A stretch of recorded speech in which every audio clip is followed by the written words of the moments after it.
Oh no, Rick's not there. Anyway. Mm. Hey, my name is Ryan Demori. Welcome to the Pit Press Live. I can't even pronounce my own name right. Not Demori, Tomori.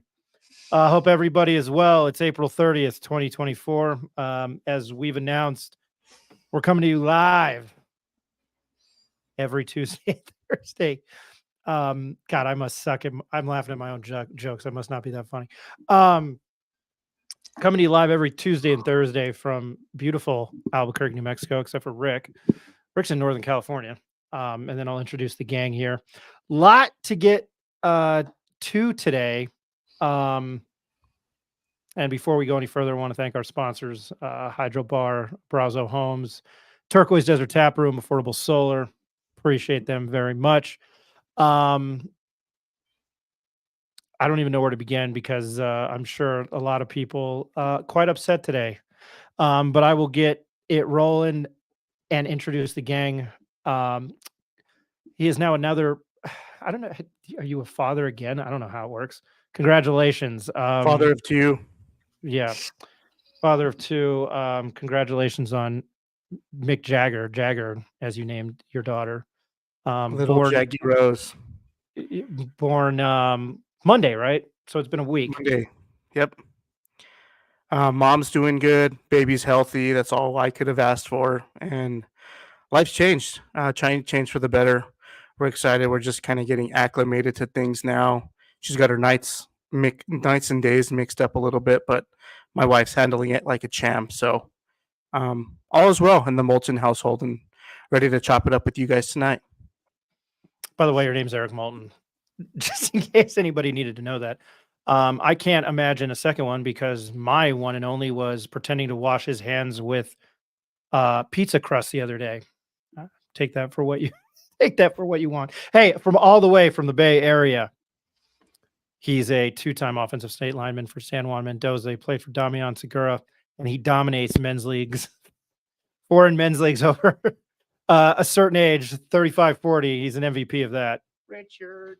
His name's Richard Thompson. Richard, how you doing? I'm doing well, man. I got dominated over the weekend by carrying a wagon over about 100 yards of a beach. Got pulled calf muscles, strained traps, but I got a happy daughter. And Eric, you'll find out that's all that matters. My daughter's middle name is Rose also, so that's pretty cool. Very cool. I'm ready to talk though about some non-daughter related stuff here and focus in on the Lobos and have some fun. So thanks for having me on, guys. I'm glad you're not on the IL, Rick. You can follow him at NM Sports Capper. We're happy to have him back. Well, he was back last week, doing much better. Follow him at NM Sports Capper on X, or the artist formerly known as Twitter. His name is Mr. Jacob Neff. I don't know how you're surviving without any college athletics. I know you love hockey. Yeah, that's what we're doing right now. We're doing some NHL playoffs, so I've been literally glued to the TV watching that. But yeah, I'm missing my college athletics, and it sounds like and it looks like we have a lot to talk about today in Lobo Land. So it'll be for an interesting show as far as the basketball team's concerned. Oh, we have nothing short to shut us up tonight. We are Ed Nunez list. Yeah, did I say that right?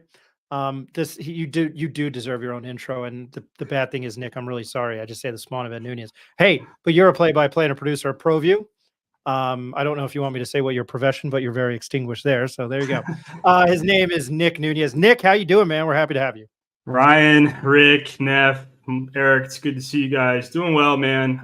Some sad news today with the Lobo basketball program. We'll get into it. Also sad because the Lakers just cannot figure out that Denver Nuggets puzzle.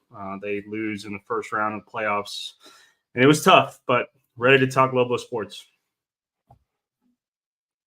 I had this teed up until Tyrese Maxey tonight. Bing bong.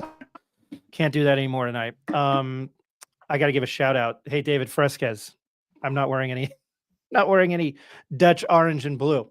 Go Nug. There he is. Hey, David Fresquez. Go Nugs. Speak of the devil. I'm glad you're listening in, and that's great for my next segue.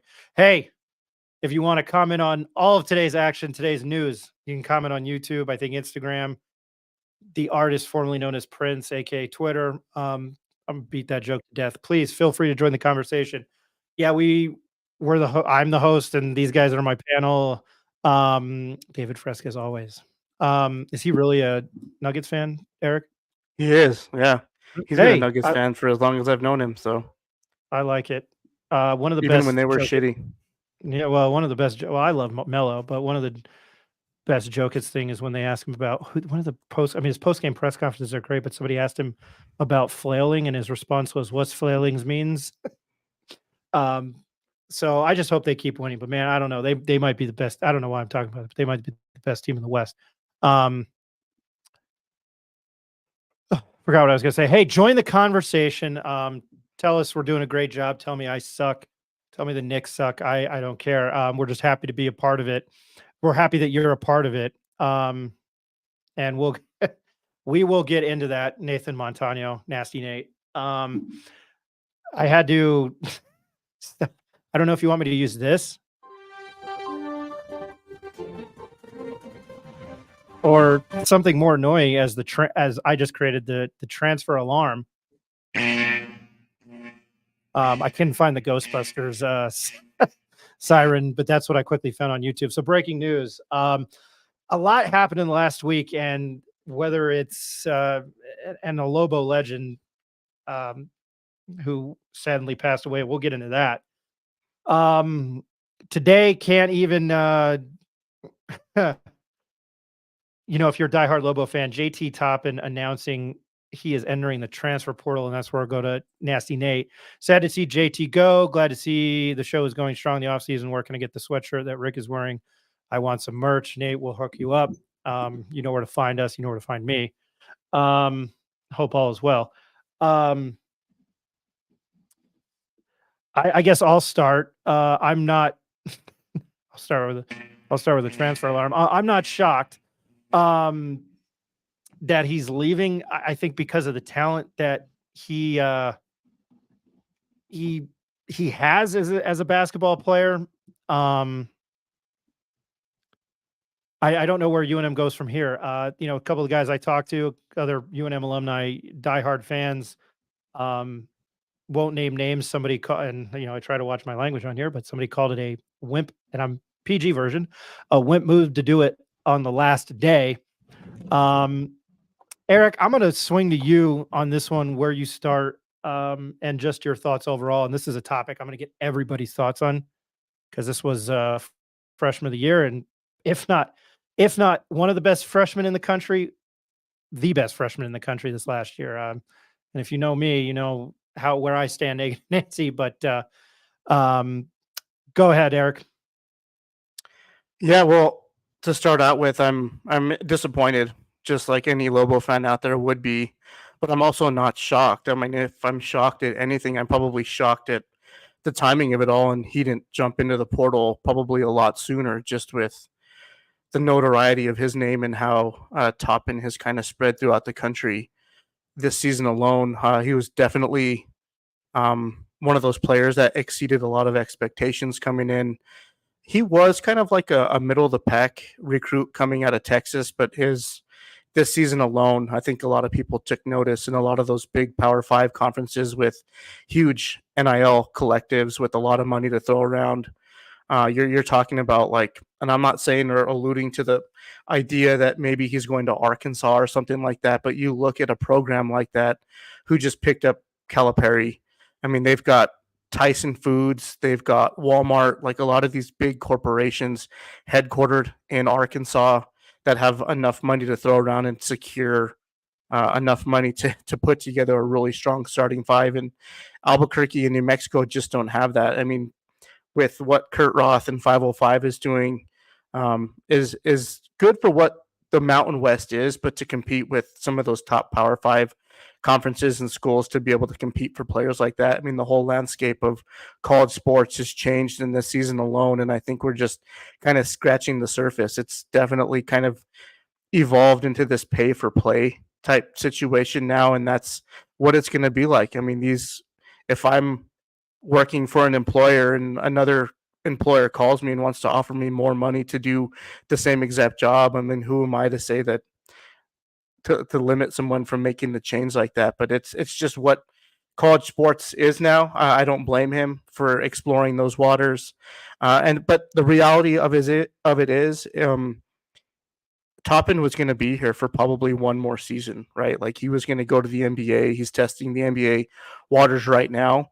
So all in all, he's probably just looking out for himself. And I saw a tweet today, but I think one of the gentlemen that is a contributor or donor with the 505 Sports Venture that kind of spoke out on the relationships that these players have with family members, with people who are trying to act like NIL agents, a lot of these people that are kind of constantly in the ears of these young 18, 19-year-olds and trying to sway them one way or another to try to make a commission off of some of these deals. And it's happening, right? It's kind of dirty, but that's what college sports is now. And wish all the best to Toppin. It's just sad to see him get poached from UNM because he was definitely a foundational piece. I'm going to get to other thoughts. We've got some comments in the on YouTube and mostly comments from YouTube. Yeah. I'm going to call the bullshit alarm here, or the troll alarm here. I'm gonna have too much fun with that. Eric's gonna hate me. There's a hot rumor Toppin is slightly interested in Las Cruces. We have our eyes crossed. I'm sure he would rather eat a big pile steaming of shit than go there. I'll just say that. And I'm mostly kind of objective on UNM.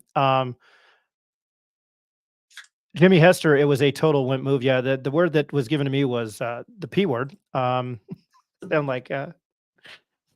like Ben Shapiro there. Sorry. No way Toppin goes to Cruces. LOL. That's insane. Yeah, I call bullshit on that. Rick, I'm going to go to you and your thoughts when you heard the news today about JT Toppin entering the transfer portal. And another thing that we didn't mention was that he tested the NBA waters, but just your thought. I think we've had this thought in our heads since maybe about mid-season last year when we saw him breaking out, right? We thought to ourselves, man, this guy is too good and too talented to probably stick around in the Lobos his whole career. And that was a fear we've had. And we made it into the final days here. We were counting down on our watches the minutes and seconds until the last day tomorrow. And unfortunately, that didn't happen here. But I think I'm going to push back a little bit in terms of thinking of the finances of UNM and the NIL world and what Eric's saying in terms of money.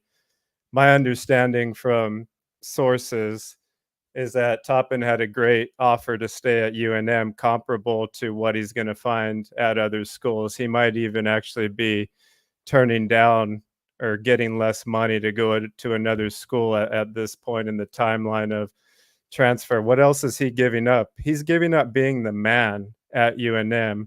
If he determines, he's going to go to one of these other schools, what if something happens like the Ogbo situation that just occurred where he's leaving Boise State where he's a bona fide starter. He goes to USC and thinks he's going to be a starter. Well, guess what? USC just got a starter today from Michigan State that's going to take your spot. And Toppin may think the grass is always greener on the other side. His agent, Ramon Sessions, former NBA player. Let me get the name of his on-time agency out of Atlanta. He may be telling Toppin the best plan for you long-term to get to the NBA may to be get more name recognition, right, at a bigger name school. There's questions about the competitive level you were playing at the Mountain West. In my eyes, Toppin was kind of exposed in that tournament game by Clemson and PJ, the players, and they were just waiting on his left-hand hook the whole game. So I think there's a lot of room for him to grow. But I think in terms of him leaving purely for money, I don't think that is the case because he was going to get a big chunk of the Lobos basketball NIL is my understanding this year. And I think it was more of a long-term plan of reaching the NBA. And, now he's in a pool of 1,900, players that are in the transfer pool now. And the thing about him that he has the advantage over a lot of these young players that have 3 or 4 years. He's still young. He has years to play, which who knows if he'll use them all. But he's very attractive, I would think, to all the teams in Texas. You look at a Baylor, you look at a Texas Tech, you even look at a Texas if he's trying to really move up the ranks. So I think there's so many layers to this, and that's just from the players' side. From a fan side, we just have to come to terms with every year we're going to have a brand new team, and we can't get attached to our best players because mid-major teams like in New Mexico, even we're seeing San Diego State and Boise, they're becoming feeder schools to the bigger names in the Big 12, the ACC, the SEC, and the Big 10. And I think that's going to be here as long as these NIL rules are in place. Something needs to change in terms of the amount of times a kid can transfer, whether it be one time or due to a coaching change. I think some changes need to be put in place, or this is a new world and fans and boosters have to get used to it. And my final point, I know I'm being long-winded, but I've been thinking about this a while today, is if we have these boosters who are willing to give their hard-earned money to UNM or to whatever school, and they're in a situation like a UNM or a San Diego State where you can only keep your good players 1 or 2 years, are you going to continue to donate knowing that every year you have 10 new players on the roster? It's quite a predicament for schools of our level right now. No, Rick, that was really well said. I was just hoping you were going to go laser when you did the quotations. Sorry, that joke fell short too. I won't stick to stand-up comedy. I'll stick to selling stuff during the day.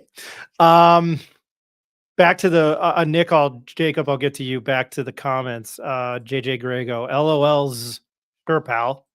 I don't know if that was directed at me or John Romero. Jimmy Hester, great call, Ryan. Appreciate it. Jimmy Hester again. Posted that he's staying earlier today. You know, I didn't look at that. Jimmy Hester again.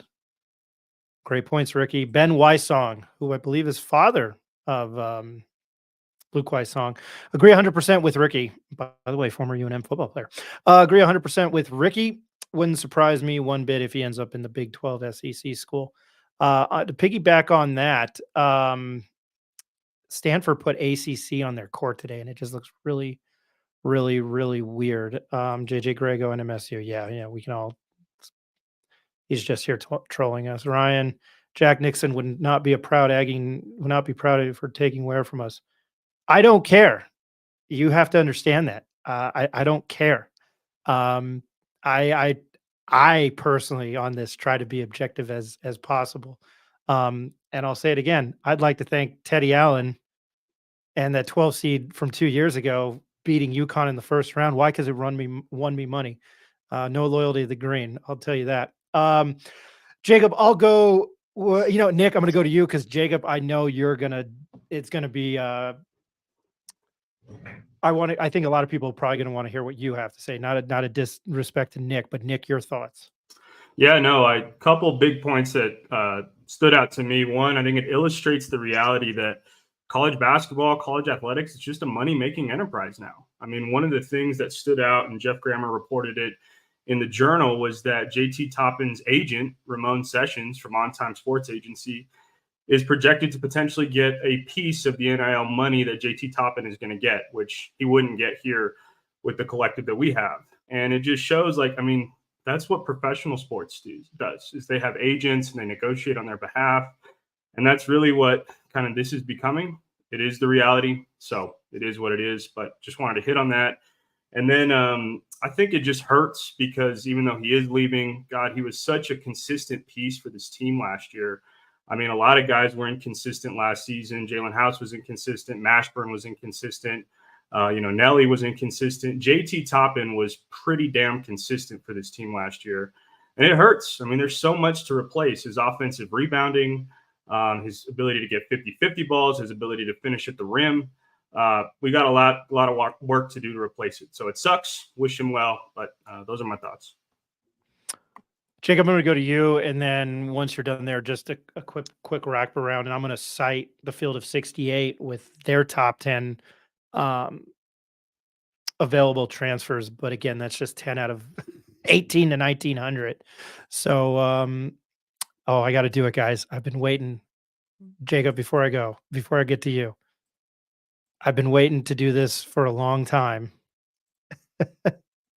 And Miguel Sanchez. So I get to do my soundbite. Mr. Hutz, why are you burning all your personal papers? As of this moment, Lionel Hutz no longer exists. Say hello to Miguel Sanchez. Miguel Sanchez. Maybe JT will find some guards that can feed the posts consistently. Say hello to Miguel Sanchez. That's a very valid point. Jared Real, a dark day for Lobo fans. Big loss. NIL loss. Luke and Evan are my nephews, man. I'm old. LOL. Okay, I got you. So I apologize. Didn't mean to mix you up there. My birthday's Monday, and I feel like an old man, and I'm still in my 30s. But anyway, I'm going to shut up there. All right, Jacob, to you. Yeah, I think it's a lot of what you guys have all said. I one of the points that I was going to make is something that Rick said is you have to look at San Diego State too. You would look at them and think that they're the team that gets the most recognition in this conference, and just look what they've done to their roster. It's going to start being feeder. The Mountain West is going to be a feeder to bigger conferences, just like some of these lower conferences are feeders into the mid majors that we've been scoring on for a couple of seasons now. You can go back to looking at when we got Udeze. You can go back to looking at some of these guys that are coming in right now. There's two different ways the transfer portal goes. If you're really good and you're in a mid-major conference, you're going to go up. If you're in a in a great conference and you're not getting the minutes and you're not getting to play as much as you thought you were going to when you got recruited, you're going to come down, or you're going to get these smaller conferences coming up to us. So being a middle pack team in this NIL situation can be good and it can be bad. It just depends on if you can get those players that are at the major schools to come down and play for you. So we saw one that came across this year or this week, which is Philip, and then God knows his last name. I will butcher it. But my dad graduated from the University of Arizona, so I can tell you that I did watch a lot of University of Arizona basketball, and he did play a little bit in some games. When it was getting a little bit out of control or somebody got in some big foul trouble. He looks a little slow in the Pac-12, but you have to remember when he comes down to play Mountain West basketball, he's going to look very athletic, right? And that's just what it is. So, losing JT Toppin on the last day really sucks. I mean, we'll just put that out there. It really, how do I want to put this? It's a blow in two different ways. One, you're losing your best rebounder, your most athletic player down low, obviously. And there was a lot of times that this guy kept possessions available for us all year, and had some great putbacks, had some game saving rebounds with some putbacks. There's you can't replace a player like that. It's all effort and energy. You know what I mean? But then again, leaving on the last day really sucks. And my whole thing is now, my thought process on this, and this is me just speculating. I don't know, Sports Venture 505. I know they've been on the show. I don't have communications with anybody, but I have to assume that today when we lost JT Toppin, the first thing they did was go to Dent and say, we'll offer you more money. It just had to be. There's just no way that once that happened, that came through. Now you have to think as a Lobo fan, the next interesting thing you have to think about is how much money do the Lobos have to bring in somebody else now? Because this was all unforeseen. I would have to imagine. I can't imagine that, they thought JT was going to enter on the last day. And if they did know that, then maybe that's why, we got Philippe from the transfer portal. However, I have to imagine that there's going to be some money to spend now. And now the UNM has two voids down low. You're going to need another power forward, because I'd have to imagine that Philippe steps into the starting lineup now. And then I have to imagine that you're looking for a backup post, because as we know last year in Lobo land, the post and the depth was what really hurt us. So I have to imagine that that's what we're going to get in the next, hopefully, couple weeks. There is still a lot of huge names out there. Obviously, I'm not expecting them to land like, some crazy, crazy name, but who knows if the money's there and the money's right and they throw it at somebody and it's an offer that somebody wants to come play here. I guess you never know. But, last point I'm going to make here is we can, and I think we're all victims of this, is we all said, what's the big deal? Pay the players. Pay the players. What's the big deal? What's the big deal if they make a couple 100,000? What's the big deal if you got to, well, now look where we're at, now it's turned into a game of, it's an extension of a professional sport. You have guys that can hit the transfer portal or free agency every year. There is no contracts in this. So you're going to lose players consistently because their contracts are all 1 year. Go ahead, Rick. I was gonna say, yeah, it's 1 year, and my understanding is if once they enter the portal, they forego any future earnings in that NIL deal. So that could be possibly why Toppin waited. Maybe he was waiting on a last paycheck to come in.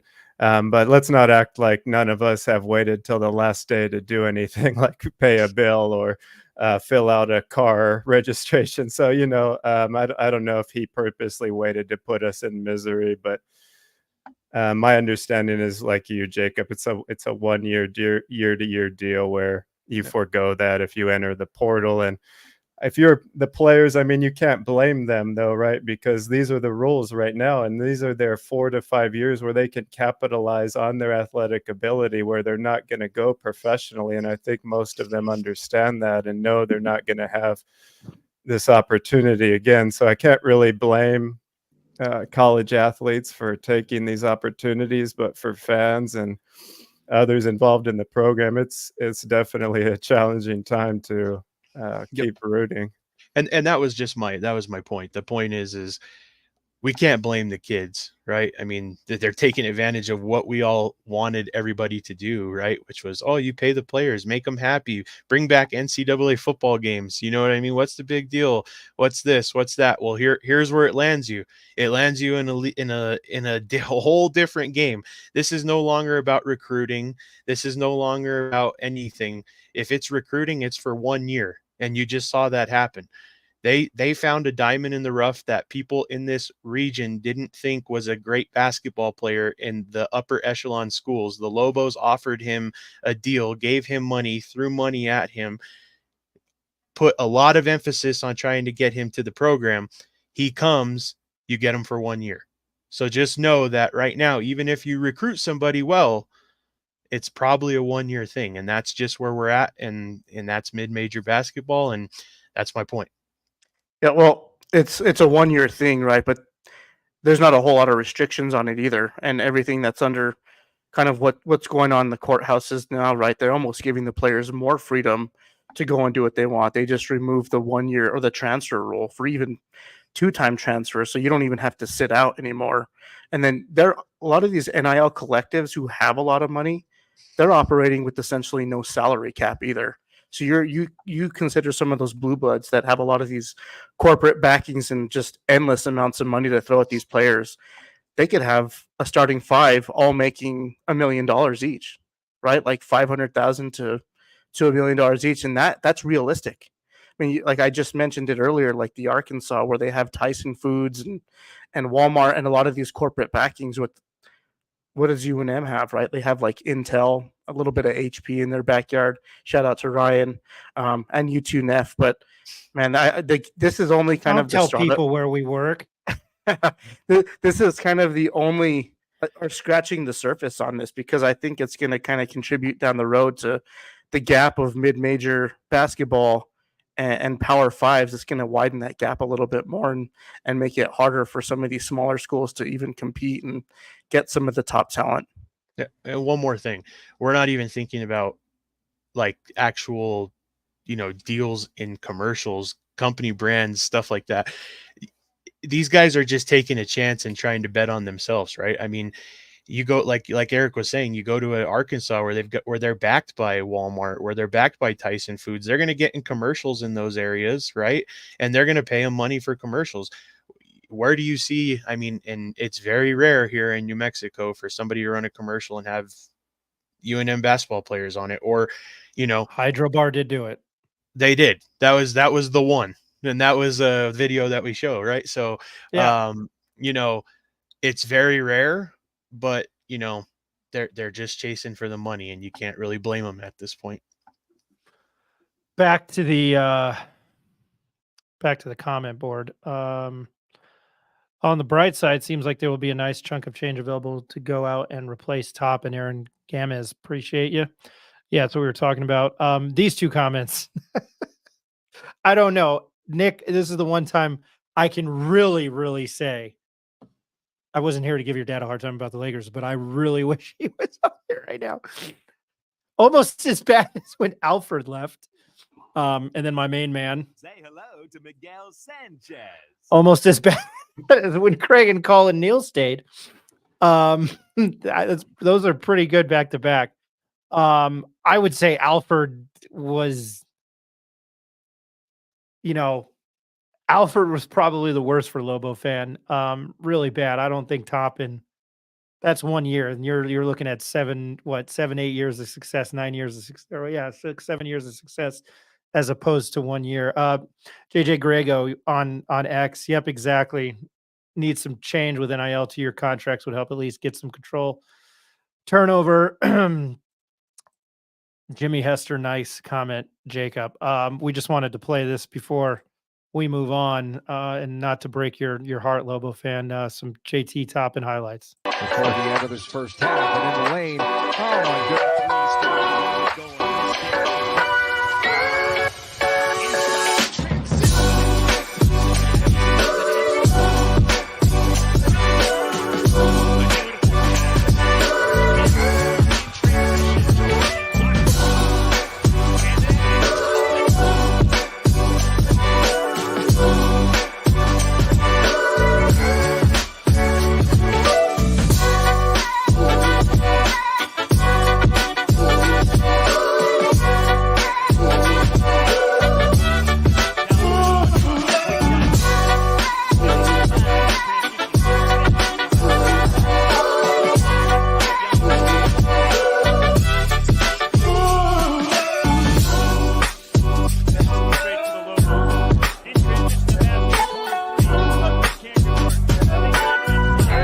In New Mexico, he was again late, didn't get a lot of reps, and all.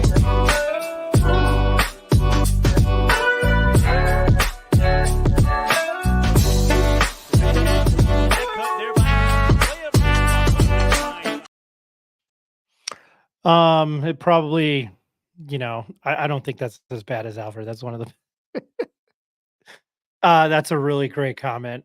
We again appreciate it. I think Alfred leaving is a million times more.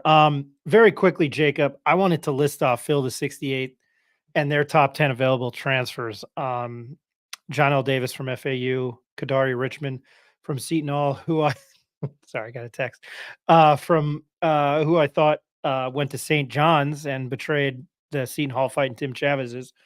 Mordecai O'Meara from Miami. A little bias here. I watch Rutgers basketball. If you don't know who Cliff Amore is as a forward, he is an NBA. He is an NBA talent. Great Osabor, Jonas Idu, big man for Tennessee. Jalen Wells from Washington State. Kobe Bray from Dayton, who's a phenomenal player. Max Shulga, who Lobo fans might know. And then Devion Smith from Utah, Max Shulga at VCU. I mean, that's just a small sample size. I don't know what's going on with Kadari Richmond. That was posted a day ago, so I guess he didn't fully commit to St. John's. But Jacob, just your thought when you hear that list of names. I mean, that just goes to show you right there, right? I mean, those are some of the very, very known top basketball players in college basketball, and they're still trying to find new teams, right? Somebody else that'll pay them a little bit more. I mean, that's a list right there. You can make a starting five out of that team. Just right there, and they would be an amazing team, right? And that's what we're seeing right now is you come into a league, I mean, you come into a year where you think that you're set and you're good to go, and these things change on a dime and you've got to be able to pivot. So I think that those, seeing those names in the transfer portal and seeing them be in there for a decent amount of time, they're just soaking in all the offers, right? Making sure that they don't miss out on anything, making sure that they don't give an leave any, door unopened is what they're doing. So there's no, the limit right now. Uh, I think that what they need to do in the transfer portal is going to be minimize the amount of time that you can be in it. I think they need to be more effective, or try and shorten this up, because it does play a little bit into your next season and stuff like that. It could leave you empty in some positions at the end if you get these certain situations that happen. But overall, you see what's going on. A lot of good players, and it's going to continue to keep happening. And so every year will be a free agency type of master class of people. You're going to see it every year. So just more to come. It's I guess get used to it is my thing. It is almost like looking at like NFL or MLB free agency. Well, it's not like it is. We are going to take a quick break. We got to thank those. We got to pay some bills here. My name's Ryan Tamori. We'll be right back. You're watching the Pit Press Live.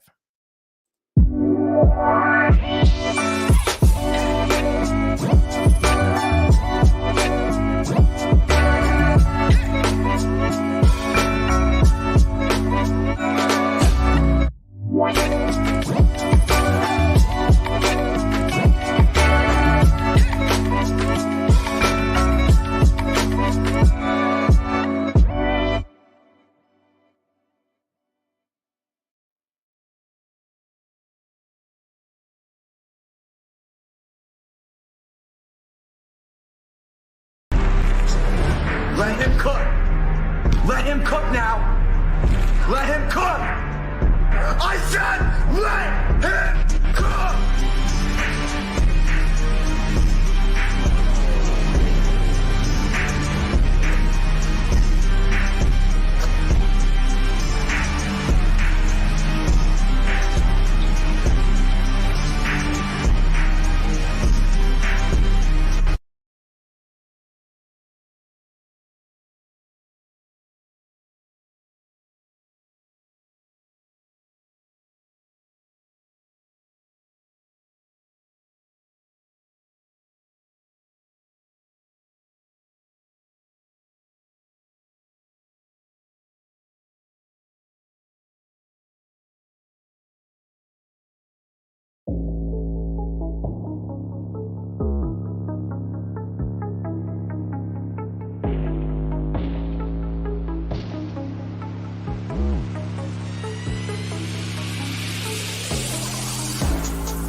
Welcome back to the Pit Press Live. My name is Ryan Tamori. Proud to be your host. I guess Donovan Dent has tweeted out that he is back. I need to double check. So some breaking news there. I can go back to my breaking news alarm. Let me do some research on that, but then I'll go to some other transfer news this past week, because it was kind of it was a really entertaining week. It wasn't boring. John Tonje, who played at Colorado State and Missouri, didn't get much playing time at Missouri, announced and posted allegedly on his social media accounts that he was coming to UNM after all. He said, "Not so fast, my friend," and is bolting to Wisconsin. I'm sure we might get a lot of comments on that. That's a bizarre situation. I don't have much information on that. What was it, Sunday or Friday that he announced it? I think the rumor, again, allegedly, was that he did not sign with UNM, but that's something we're going to have to dig into. John Jacob or Rick, I can start with you on this one. Just your thoughts and what you know. Rick, I can start with you. Yeah, I think just fairly disappointing after he had posted on multiple social media sites of himself in a number 9 Lobo jersey with something to the effect of all glory to God. Well, I don't know what God he prays to, but he found another one in Wisconsin overnight and decided to go there. So I guess that's what it is. He hadn't put his pen to the pad yet, or I'm not sure how that works, but it must have not been set in stone. I think he would have been a great addition, a longer guy that could, score on multiple levels. But that being said, I think that opens up a chunk of change in the NIL money piggy bank for the Lobos to look elsewhere now, and I think they will address those needs. And now another need, obviously, glaring in the post now with the departure of Toppin, but definitely a letdown from Mr. Tanjay, or however you say it. But I guess welcome to the wild, wild west of college sports. One person I would like to say unfollowed him was Lobo Gabe. So that should send a message. Yeah, I guess since we started this, I missed it. I don't really peruse Twitter when I'm on this, but Donovan Dent and the UNM UNM X page, Twitter page, UNM men's basketball page. Donovan Dent says he is back. So there you go. And While we Richard started the show. Pitino requoted it with a fire emoji. Thank God. He's a showman. Patino knows what he's doing. He knows how to work the Twitter. Some comments real quick. Well, reality check, Lobo Nation. I'm assuming that's a shot at Toppin. El Lobo Loco. Hello, boys. Sound like Randy Quaid in Independence Day when he blows up the spaceship. Hello, boys. I'm back. Hello, boys. Go Lobos. I hope that's how you save the world. El Lobo Loco. Hey, thanks for listening. Justin Martinez, Serbian duo coming in hot this fall. Never needed Tanjay. So allegedly there. Hey, we appreciate all the comments and stuff. I'm sorry for my crappy sense of humor. Jacob, I know you know who John Tanjay is. What would he have brought to the Lobos? Well, we could have brought him some wins because Missouri was absolutely terrible last year. I think they finished the SEC season with a big fat goose egg. So they didn't win one game in the SEC. But yes, he could have brought us that. Ed always talks about this on the show, and that's that swing forward, right? He's not a guy that's going to just sit down low. He has the ability to drive it. He had an outside shot. He had some athleticism. So I think that was what we were all excited about when we saw that. We've also gotten the taste of him being at Colorado State. He's a tough guy. He went over into the land of what they think is going, like Rick was saying earlier, what they think is going to be the grass greener on the other side of the hill, and ended up not playing very much. I know he was injured, but even when he was injured, he didn't have the success that he had here in the Mountain West Conference. I think, we're going to miss that, because I think that was something that we were hoping that we would address, is that swing forward, right? With a little bit of ability to drive to the basket, be able to play down low, be able to play outside. I think we can find a replacement in the portal. Obviously, I don't think that it's a huge loss here. I like that he blew us off. That was good. Everybody's laughing off that. Sorry. I was trying to do my best New York Post there. So there you go. Thanks for blowing us, Tanjay. But it's just here we go. We're back to square one, right? It's just another loss and another disappointing bit of news for the Lobo basketball team, but no need to worry. Don't worry. There's 1,900 other athletes out there that can fill that spot. So have fun at Wisconsin. If you didn't play very much in Missouri, you better be willing to fight your ass off at Wisconsin, because they're actually relevant. So I could say good luck there. One replacement with deep pockets that I would like to suggest that no one will ever think about is Masterpiece son, Hersey Miller, just went into the portal for a walk-on from Louisville. He reportedly got $2 million in NIL while he was in high school, and his dad is loaded. So let's get him to the Lobos. He can empty the pockets and bring some friends. We will be changing the UNM fight song to make him say, no. Yeah, I was trying to channel my in. Glad we're having fun tonight. I hope Frank Mercogliano is watching because he can tell me my comedy sucks, as he has done before. I was trying to channel my inner New York Post. Okay, so we're going to have a pronunciation lesson for all of us on here and those watching. Philip Borovichinin.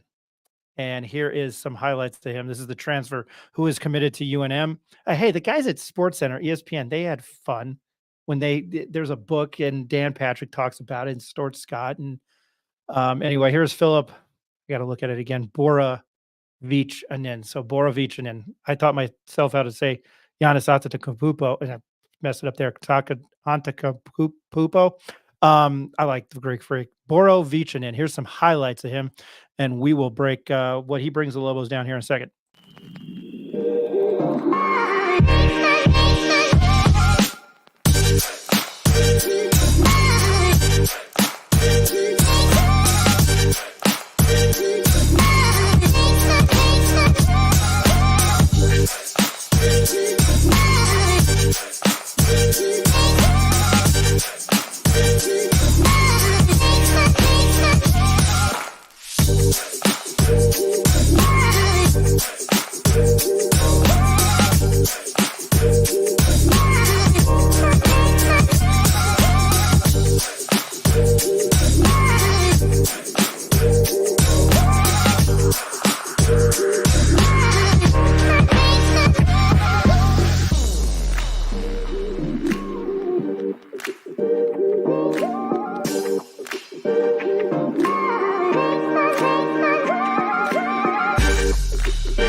That is edited by Eric Moulton. Job well done. Back to the comments real quick. If we're going that route, Jared Rael, if we're going that route, let's go Bronny James. Look, Pitino has coached NBA players' kids. LeBron liked a post and commented on any house during Mountain West Conference Championship.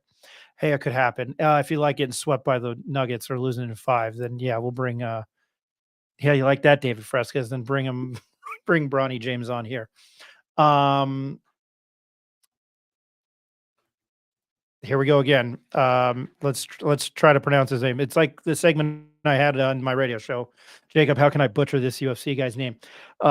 Philip Borovichinin from U of A appeared in 20 games off the bench. He averaged 5 minutes per game, posted averages of 2.3 points, about just south of under 2 rebounds, maybe an assist per game. He shot 41% from the floor, 16 of 39. Hey, that's pretty good. Played for Serbia in FIBA U19 World Cup in Hungary in 2023, in the summer last year. He averaged 14 points, 7 rebounds, 2 assists, and a steal in 7 games. Nick, I don't want to leave you out when you hear those stats. What do you think about Philip Borovichinin?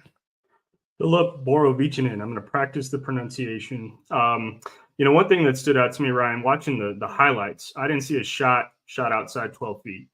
I mean, it was a lot of pump fakes, a lot of going to the basket, finishing at the rim, which is nice. But I looked at his stats for the 2023-24 season at Arizona. I think he shot 6 3-point field goals the whole season. So not a guy that's going to stretch the floor. At least there's not a lot of evidence of it. He fills a void, obviously, with JT Toppin leaving. We need some low post scoring. Got to see more of him. But excited. He comes from a Power 5 school, had some success in Europe. So hoping he fits in well with this team. I'm going to Jacob on this. Your thoughts? I know you kind of mentioned it, hit on it earlier. You watch a lot of U of A because your dad's a U of A. Big Daddy 1551. It's Yeah, God, now that I made that joke, it's probably well out of context. But your dad is a U of A alum. You watch a lot of Wildcat basketball with him, so you've probably seen glimpses of this. Him, and you're our resident transfer portal here. There's an alarm. Transfer portal guy. Your thoughts on this transfer and what it means for UNM? Well, I like it because it's it talks it kind of fits that mold, right? Where we have somebody that can play inside and out. You've seen him in some of those highlights there. He's not gonna, light you up from downtown or anything like that, but you saw in one of those highlights there, he grabs the ball, he takes it coast to coast and scores, and not a lot of 6'9" people can do that. The Serbian basketball, community over the last 5 to 10 years has been huge, right? It's been growing. You get a lot of good players. You see a lot of players in the NBA that, anymore that are, flourishing in the NBA. I think it's a good move. I prefer going after these types of talents than grabbing, somebody in the lower echelon and trying to make them fit, the top, the mid-tier college basketball. I'd rather pull from the top tier teams that don't get so much playing time, but if you scout them and see, hey, that we've got something there, you pull somebody down like Philip, he comes down and he could be a 10, 12, 13 point scorer in the Mountain West Conference because this guy's was getting in game time at the University of Arizona, and that's not easy to do, right? I mean, even though they were some of these highlights were when they were up 20 and stuff like that, I mean, he's still somewhere in that depth chart where he's getting some minutes. So I'm excited for him. I'm excited to see what he can do when they give him enough time to play. I anticipate him, and I mean, this is as of right now, I anticipate him to start at the 4. I feel like it's probably going to be Nelly and him. And then, obviously we have time to see if that's going to be the case. But he's going to get a lot of minutes for this team, I think, and he'll deserve them. I think you'll be able to see that. And like I said, you can see in those highlights, he looks a little slow in some of those highlights. Some of that stuff looks slow developing. It will speed up in the Mountain West Conference, and I think he'll be a very effective player for UNM in 2025. Back to the comments. Our resident Aggie, which we're also trying to cover New Mexico State there. Mountain West mandating 20 conference games from 18. Very well, we're aware. Schedule tightening up, as you all mentioned before. Nick, nice insight on Arizona transfer. Nick, I hope he's not being facetious because I'm already giving him a hard time tonight. Thanks, John. Rick, your thoughts on Philip Borovinita? I think he goes by Philly B for those of us that won't be able to pronounce that.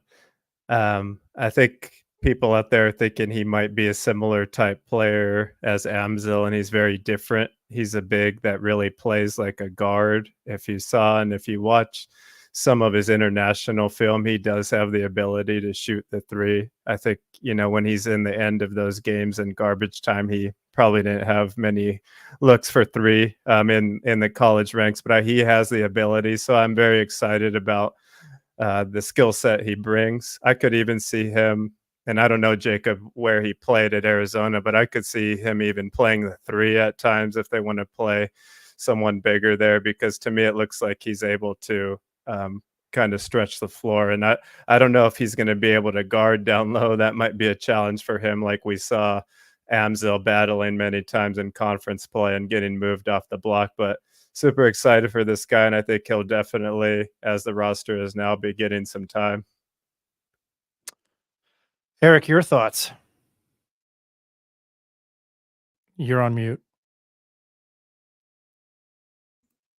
No, I think all There we 3 of go. those guys made some valid points. To me, he looks like a very fundamental player. Very, very confident in his game. A lot of shot fakes. Knows how to kind of get in the lane. He finishes around the rim. I know the highlight didn't necessarily highlight his ability to shoot from the outside, but he was able to fill it up at Arizona. I think he had a season high 11 points against Morgan State in the season opener last year for Arizona. But I think he hit the portal simply for the fact that there just wasn't enough minutes to go around at U of A. And to the Lobos' benefit, I think he's going to be able to play here and play immediately. And then overall, just kind of in a nutshell, I think this rounds out the roster. It definitely hurts seeing Toppin leave.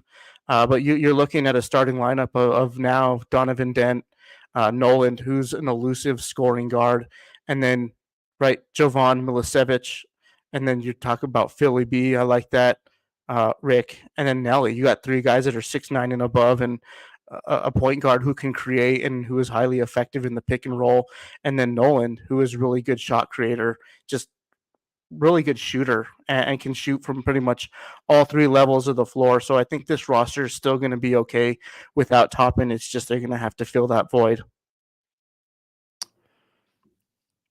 I think when you see somebody come in from a school like that and on a perennial team that was a national championship contender, I would be excited. He probably learned some good stuff under Tommy Lloyd.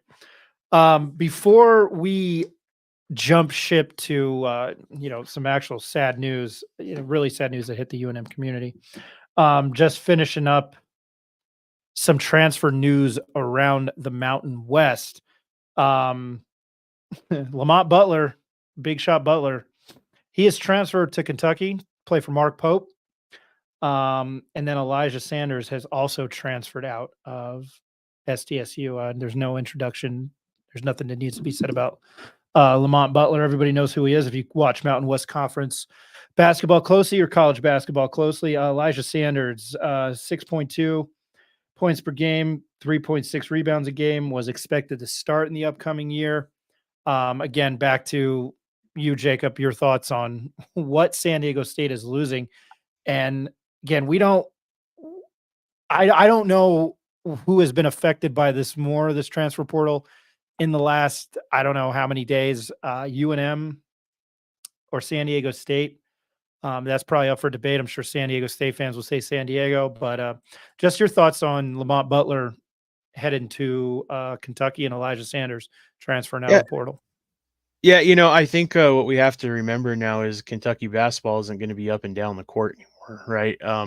When you look at that transfer, it looks really weird on the cover. Like you're like, how is Lamont Butler going to run up and down the court like Kentucky? And they play this real fast tempo offense. It's got a lot of NBA style. Well, now you got to remember Mark Pope's coming in. Things are going to change. He's probably looking for a more traditional point guard, which is what he gets in Lamont Butler, somebody who's going to play defense. I wouldn't be surprised. I know Jackson Robinson is also in the portal right now. That was his sixth man at BYU. I would not be surprised if he also follows him to Kentucky. He has a good shot. He shoots the three. But this is what you expect to see, right? The top tier mid-level college basketball players find their homes in these schools. And I'm not quite sure. Obviously, we have to see what happens with their roster, but I would have to expect that Lamont Butler starts at the University of Kentucky. And we'll see how it goes. Then Elijah Saunders, that one threw me for a loop because he has to be getting some type of attention from somebody else in order to transfer out of San Diego State. Because we got to see what Elijah Saunders could do, and he started coming alive at the end of the season for sure for San Diego State. So there was glimpses of this guy that you could see. This guy has explosion. This guy could play down low. He could be a valuable piece to somebody in the upcoming season. However, I thought, at least from my perspective, he would have stayed at San Diego State for this year to propel himself to show off what he could do, and then potentially see somebody make the jump into the other level, right? At this point, I think he's transferring out of San Diego State, and if he's trying to look to go up into that upper echelon of college basketball, he's going to be fighting for minutes, and potentially could land a role like he saw last year, which in the end doesn't really do you any good for you to showcase yourself this year. So I was a little surprised by that one.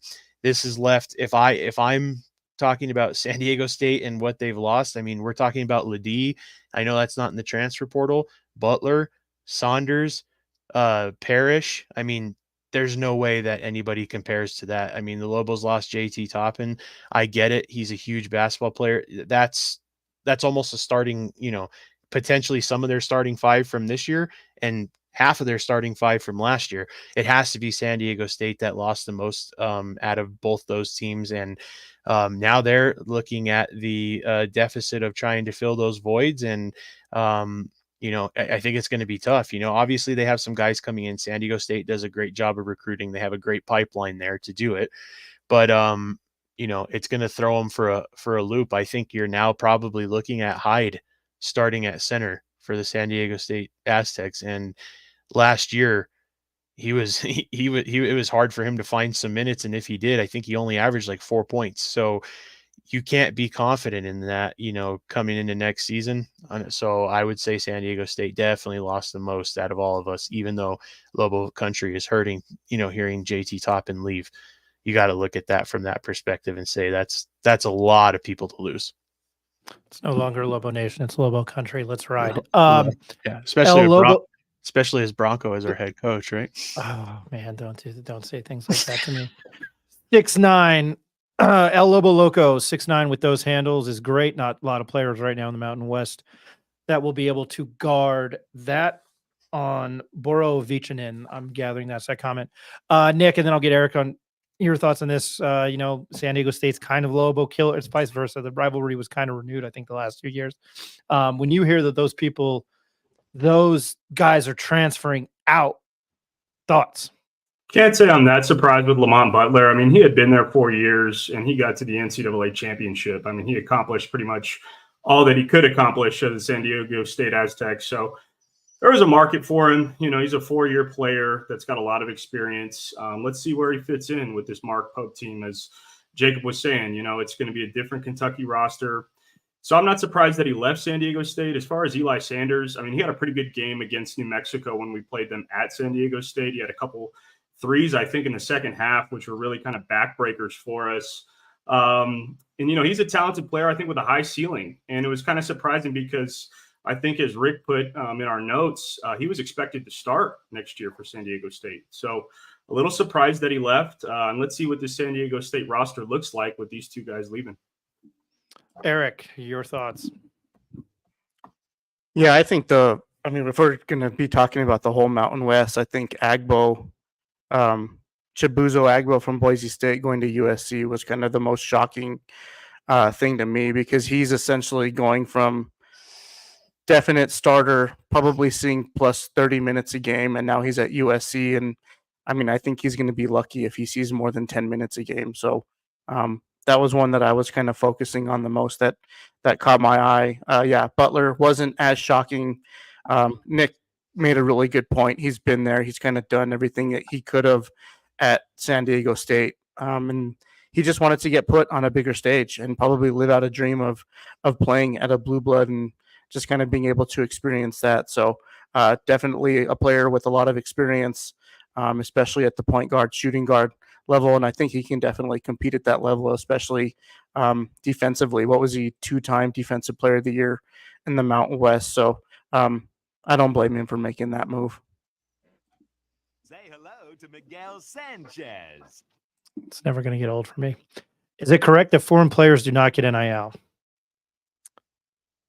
I believe that's true. It is. They can't collect any payment.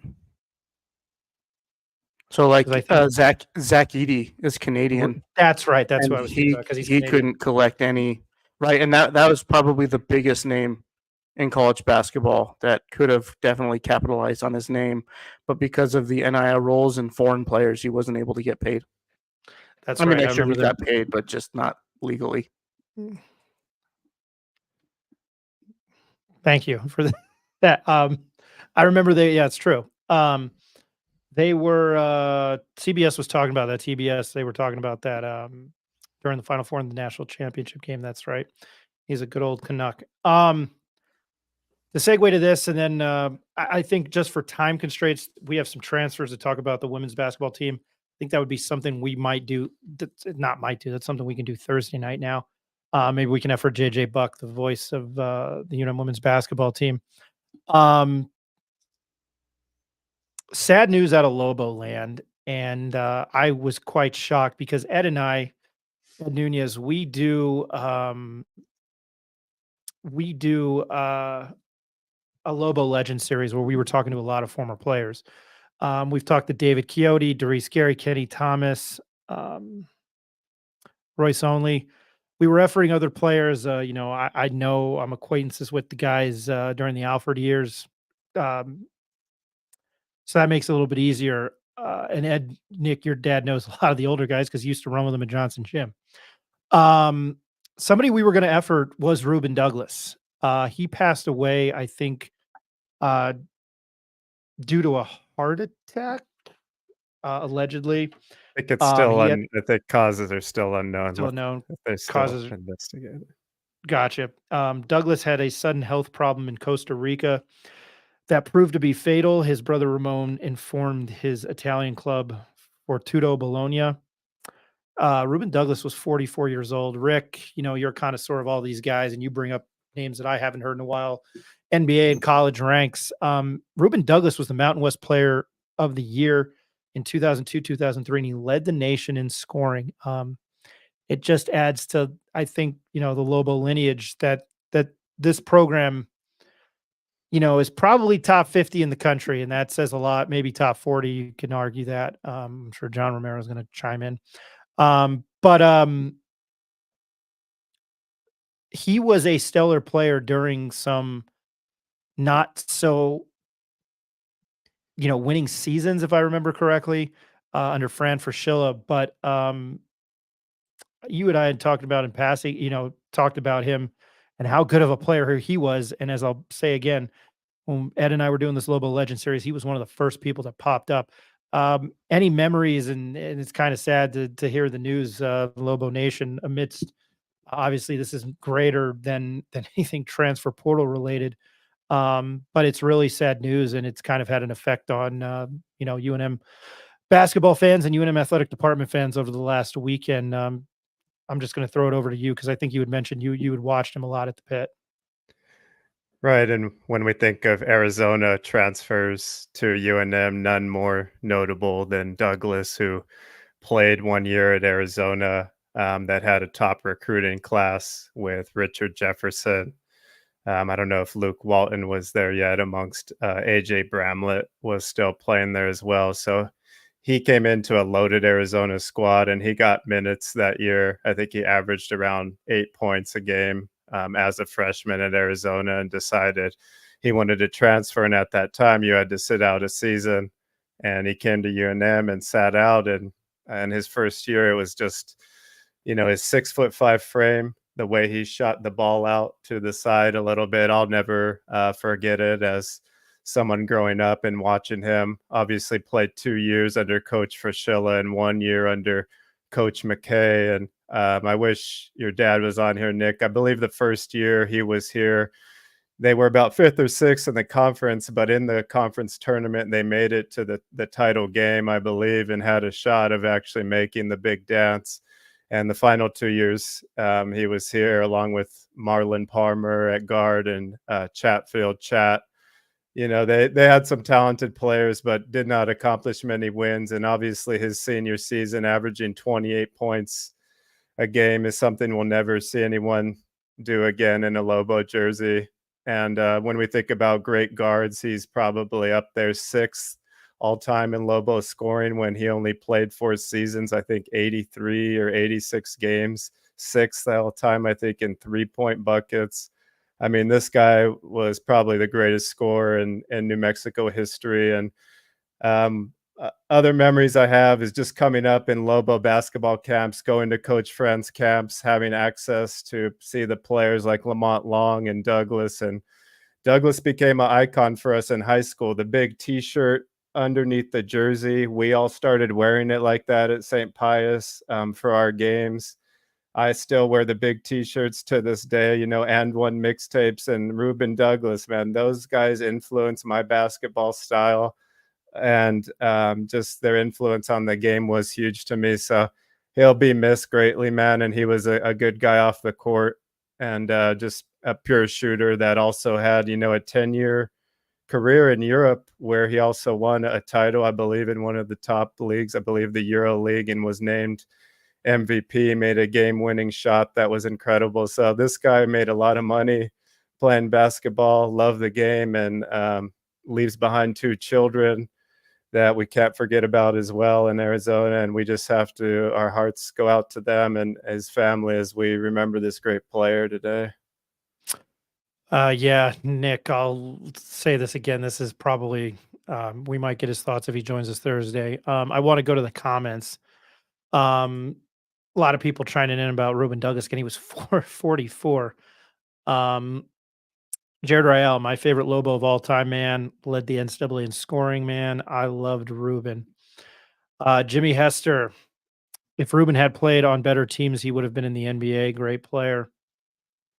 Jared Rael again. I can't believe that man. I had just texted Sports Animal a while back that he doesn't get enough credit as one of the great Lobos. I'm sorry, I don't follow that. I'm thinking, did he text into 610 or did you tell him? I gathered Jeff and JJ because the afternoon guys don't talk Lobo sports. I can't believe that, man. Had I just texted, sorry. Anyway, yeah, I mean, I think he, and that's why I mentioned that. I think he gets. I don't think he gets. I think his name is thrown out there, but I think because of some of the winning teams, I don't know why it's underlying, and I don't know if the Frischel years are necessarily looked, as some of the best in Lobo basketball. Jimmy Hester again, Ruben Douglas, one of the greatest Lobos of all time. No, you're good, Jerry. I text. Okay, I was gonna say if he texted in saying that. Eric, I'll go to you and your thoughts about Ruben Douglas, and do you have any memories of him? Yeah, man. Rick brought up a bunch of old memories that I had with him, and they're all very similar. Probably one of the reasons that I fell in love with Lobo basketball. He was around that time where we were coming into high school and we were trying to mimic our games after certain players. And I just remember going with my family, and that's kind of when my love for the Lobos really started, and we all started kind of just committing ourselves to that and trying to go back to practice and doing what we saw them do on the floor at the pit. And I once too went to Lobo camps way back in the day, even as far back as Bliss and Kenny Thomas, and seeing a lot of these guys. And I mean, back then they were heroes to us, right? So like that, it's sad news. Definitely shocking to see one of those gut punches that you don't expect to get. It's sad that he leaves behind 2 young kiddos, because I couldn't imagine leaving my family in that type of situation. It's definitely a tough ordeal, but just the overall impact as a player that he had, not only on Lobo Nation but this community, and he's still remembered to this day as one of the best Lobos all time. So, Rick hit a lot of good points there, and I can't really say too much else compared to what else he said. So, I think me and Rick share a lot of our same feelings as that, since we kind of grew up in the same time. Miguel Sanchez, rest in peace, Ruben, ATG, all time great. Jacob, go to you. Yeah, so this one's we've been talking about it. My dad was an Arizona fan.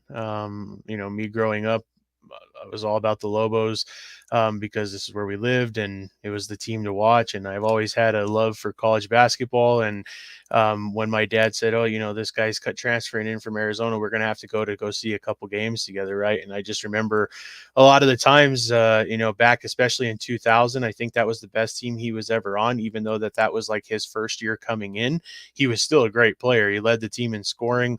That was Fran Fraschilla at that time still. But I remember us going, and that would be me at 11 years old, and we'd go there and watch him. The guy could hit threes. He could drive it to the basket. He was one of the dynamic players that we got to watch growing up. So it was really tough to hear that. I was actually with my dad, the day after it happened, and he looked at me and he didn't know yet. And I think he finally read it on his phone, and he was like, "Ruben Douglas passed away?" And I said, "Yeah, that was yesterday." And he was like, "Well, that's a shame." And it just brings back, all the times that when I used to go as a kid, that I also think back to Fran Fraschilla days, right? When he got named our coach, and that was after he did the famous dropped his shorts and told the team that they had no balls at St. John's or whatever it was, and then got fired. So, it's just great to remember those days growing up, even though those weren't the you know, the glory days of UNM basketball. It was just still our time growing up and what we remember, right? Those are the players that we remember. So it really sucks to lose him. And, you know, hopefully, you know, like you guys said, I have a daughter. You know, I made some health adjustments here in the last couple of months because I've thought about, you know, I need to be here for my family, right? And it sucks to hear that, you know, these kids are now going to not have a father growing up. So, you know, all goes out to the Douglas family. You know, I hope they all know that they're loved here in Lobo land and that we, you know, hope nothing but the best for them moving forward. Nick, I'll throw it over to you if you have any. I know you're a little bit younger than us, but any recollections of Ruben Douglas and what you've heard and maybe where he stacks up in the history books at UNM? Yeah, no, I'll echo what Rick, Eric, and Jacob said. I mean, just an iconic player. I have some memories of him. I mean, I was coming up in middle school when he was here for UNM, and definitely remember going into the pit to watch him play.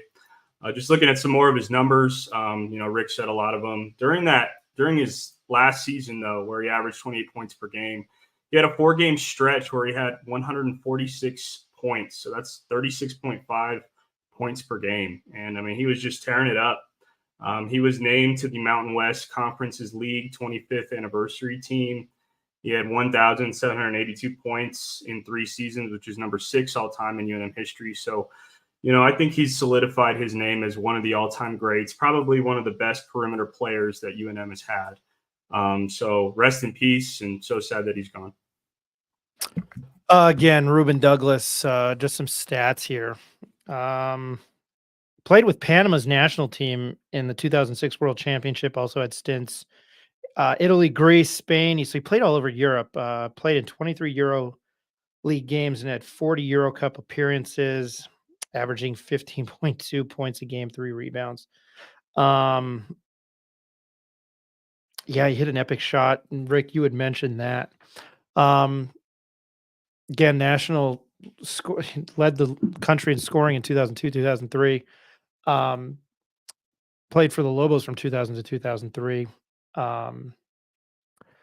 He was, again, you know, puts into perspective with not trying to get like carded here, you know, with our age group here, you know, I'll be 37 on Monday, and it's just like you hear that news at 44, and it kind of scares you. We're going to take a quick commercial break. Again, we try to keep this thing lighthearted, but that was really, again, sad news for us to hear. You know, somebody that we were, at least on a personal level, that we were efforting to have and share his playing days at UNM. Just rough to hear, especially at a young age. But we'll take a quick commercial break. Then we'll be back to talk about a little bit about Lobo football and baseball. Baseball having a good week. Not tonight. I'll touch on that, but we'll be right back.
All right, Jacob, I'm going to ask you. So Jordan Montgomery got scratched from his start by getting stung by bees.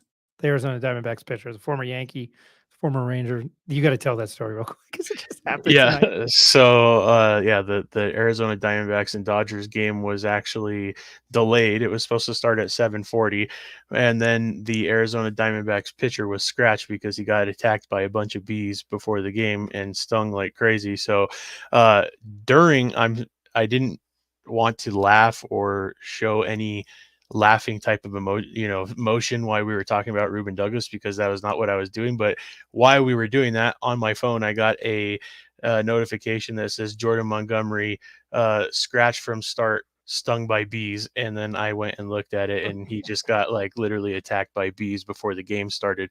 So crazy news. And we're going to talk about Lobo baseball, so I guess good news is they didn't get stung by bees before their game. So Oh man, I went on Twitter and I saw Macaulay Culkin in what's that movie? God damn it. Home Alone. Where he no, not Home Alone.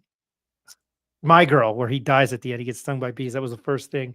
But that was the first thing I saw on Twitter. But the first thing I thought of was Nick Cage in the Wicker Man reboot. Not that he's in.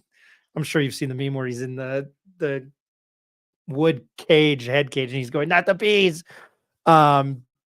Anyway, at least we didn't segue from somebody getting shot and killed to a jet skiing squirrel. Quick back to the comments. John Romero, love the Lobos just like you all. Only Corcus love Aggies as well per being alum. Well, I kind of figured that. Follow, appreciate all of your shows.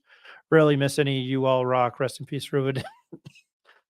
Excuse me. Wow. You all rock. Rest in peace, Ruben. Condolences to all. We do appreciate it. We appreciate all the comments. I'm the host here, co-owner Ryan Tamori, Nick Nunez, Eric Malton, Jacob Neff, Rick Thompson joining us. I think we'll segue into baseball and then we'll hit on football last. We eventually need to talk about UNM women's basketball. I think just for time's sake, I would like to dedicate more time to that, and I think Thursday would be the perfect time. A lot of transfer news in and out. UNM baseball tonight.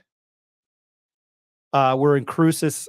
They lost 10-8. They blew a lead, but over the weekend they swept San Diego State. San Diego State hasn't had that good of a team in year. Will Ashby, he hit 2 home runs, a grand slam, 6 RBIs, Texas Tech. Here's some highlights. This is Lobo Radio Network on the call and the fabulous Robert Portnoy. I almost said Dave Portnoy. Excuse me, Robert Portnoy. Here's the call with the walk-off Sunday at Santa Ana Starfield. Lobos at every bag. And the 1-0 swung on and hammered deep left center field. Did he do it? It's way back and it is gone. Devin Dixon, a walk-off grand slam in the bottom of the ninth. The Lobos walk off San Diego State 9-7. What a celebration here at Santa Ana Starfield. That's not bad. I think for over the weekend to do that. This team, from what I've seen, I used to love to cover UNM baseball when Ray Birmingham was the head coach there.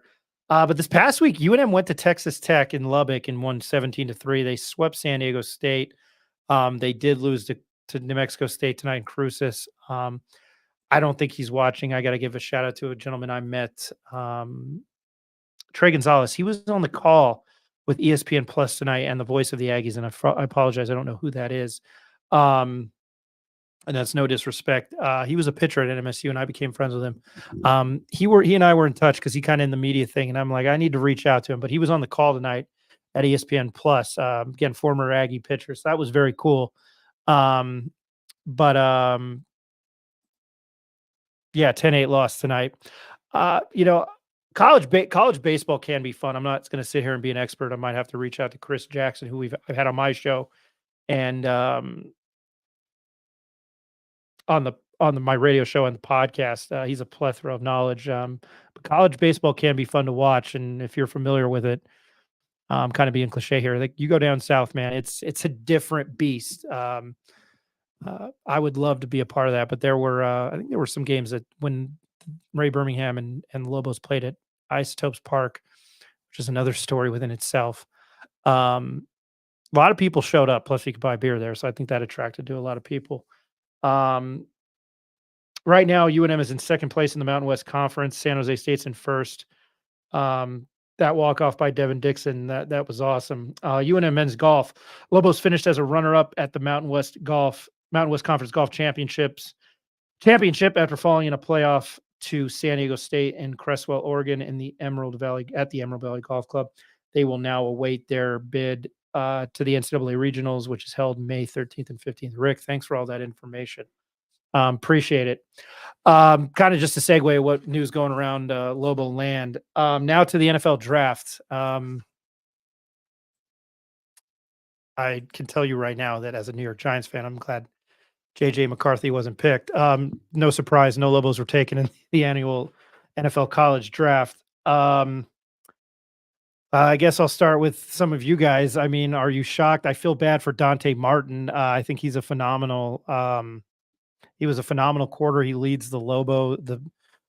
I think he has the most pass breakups in program history. So I'm hoping I haven't seen anything.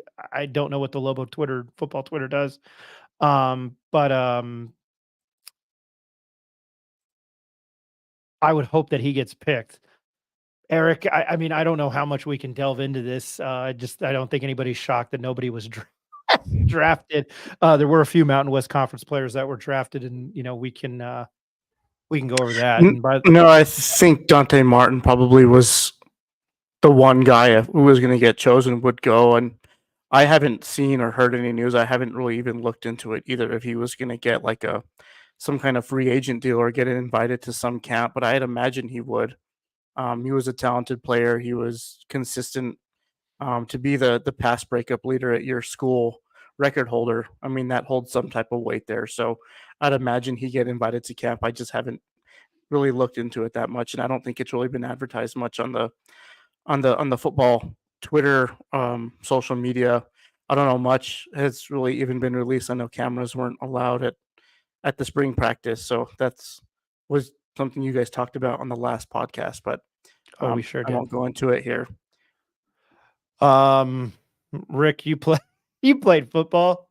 I'm not trying to put you on the spot, but your thoughts, and is there anything you take away from just college, the NFL draft in general? I'm super pumped for Malik Neighbors. I rarely ever say that, but just your thoughts overall, and I'm sure you're not shocked that a Lobo didn't get drafted.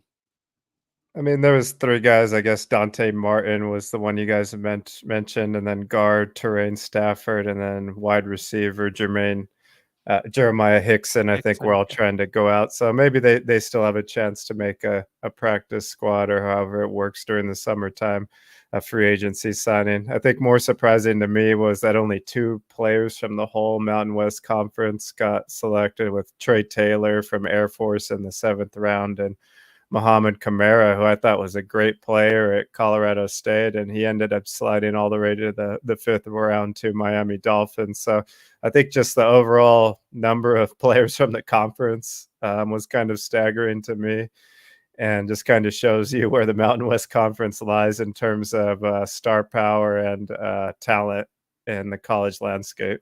It's kind of crazy you didn't see anybody from Boise State taken. I'm not super familiar with who I can't keep up with that portal, but who left, who stayed. That's kind of interesting to me. Jacob, your thoughts?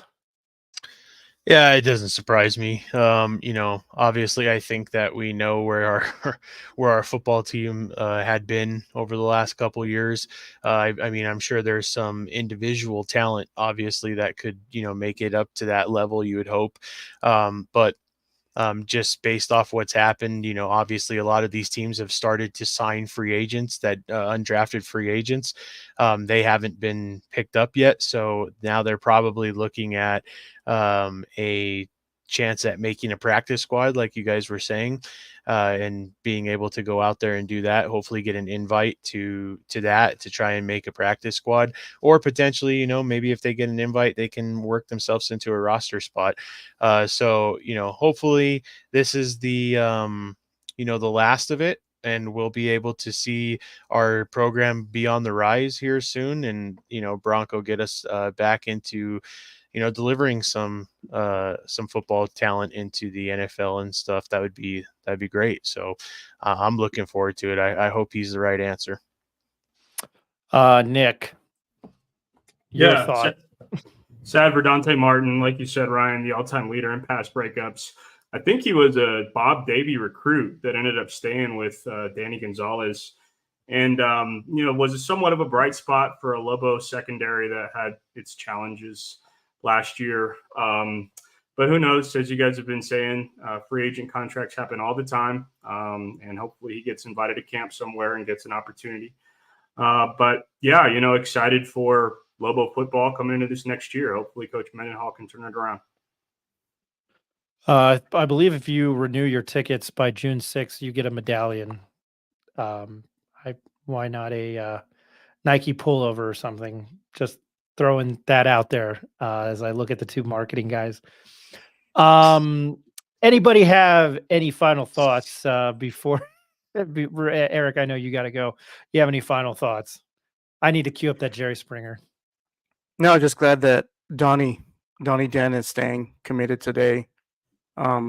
We got like an hour and a half until the timer goes out to enter the portal. So I think we've got Donnie Dent for next year. So that's definitely some positive news, and it's his team now. I mean, we said this at the end of basketball season that it's Donovan Dent's team, and with Toppin leaving, it's still Donovan Dent's team. So they're gonna add some pieces around him, and I think it kind of opens the door for True Washington. And some Applehands said that he was coming back too after he had a brief stint in the transfer portal.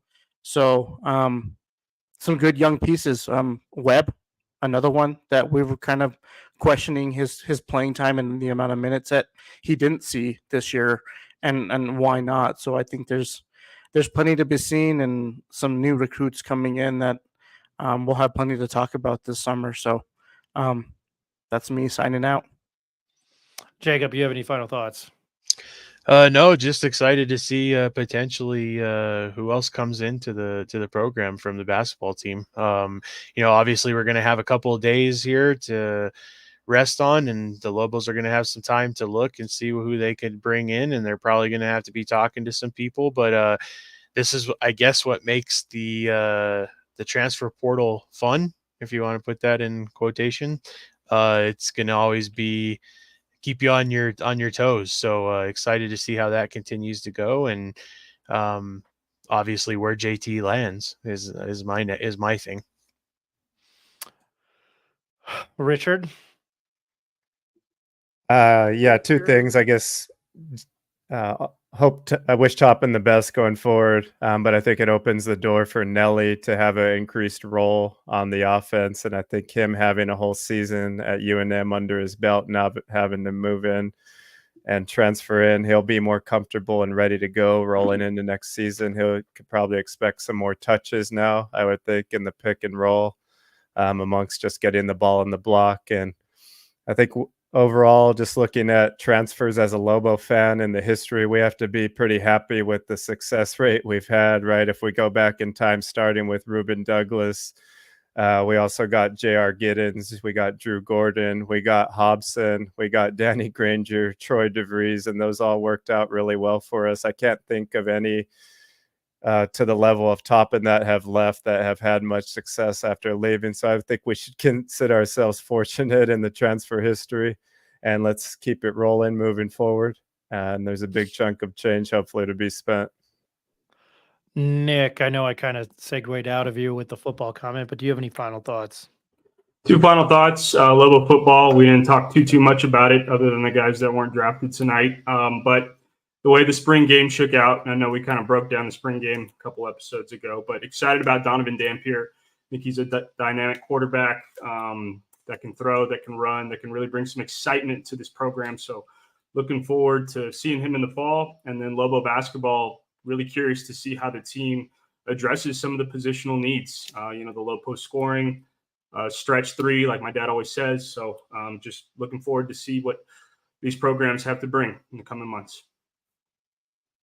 Nick, I appreciate you coming on tonight. I know I felt like I didn't go to you enough, and I apologize for that. I always am glad when you join us. I really appreciate it.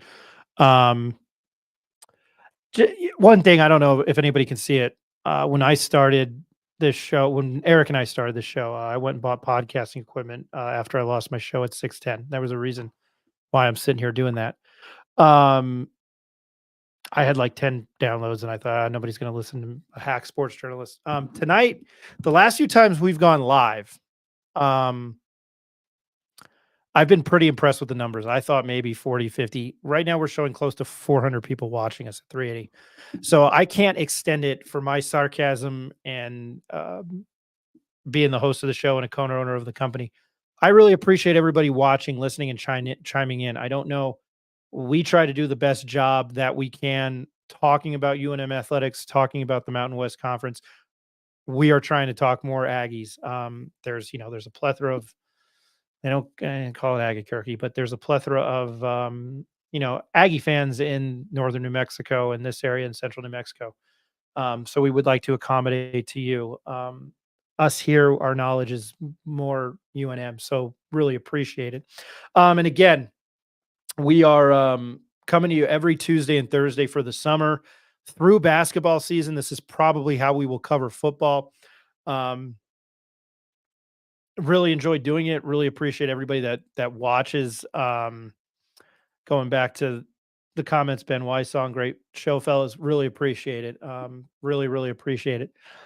Can't say that enough. So thank you to everybody. Again, with the platform we've built, go visit us at our website.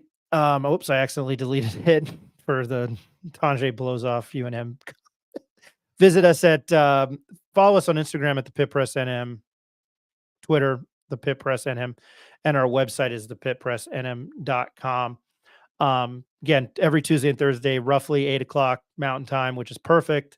We don't have a hard time to go. We can do whatever we can ever. Let me rephrase that. We don't have a hard cutoff time to go. And like top of the hour, we can flip the switch and go live whenever we want. So it really makes it easy for us. And again, I appreciate all the comments. Honestly, this was your best live show yet. Hey, we appreciate it. And we had a lot of people watch. We had a lot to talk about. Again, Tuesday, Thursday, 8 p.m. Mountain Time. I'm looking to do my own show, Talking National, and I'm sure there's people listening like, what the hell? Would like to talk national. I grew up, I spent a lot of time on the East Coast. So I'd like to talk more national and sports betting, and I'm going to have all these guys involved. Sound like a broken record, but we appreciate everybody. We will catch you on Thursday night. And I'm hoping what we can do is try to get somebody that is knowledgeable about UNM women's basketball to talk about what has happened with that program and the transfer portal. But again, and on behalf of our sponsors, Hydro Bar, Brazo Homes, Affordable Solar, Turquoise Desert Tap Room, really appreciate everybody. We will catch you on Thursday, and enjoy your Wednesday.